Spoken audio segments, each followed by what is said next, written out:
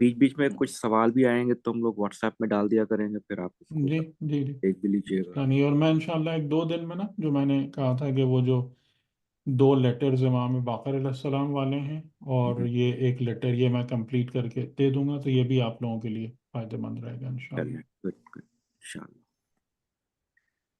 ٹھیک ہے، چلیے ٹھیک ہے، اجازت، چلیں، فی بہت امان شکریہ، اللہ، بہت شکریہ خدا brother. حافظ، خدا حافظ۔ اللہ حافظ۔ جزاک اللہ، شکریہ، خدا حافظ۔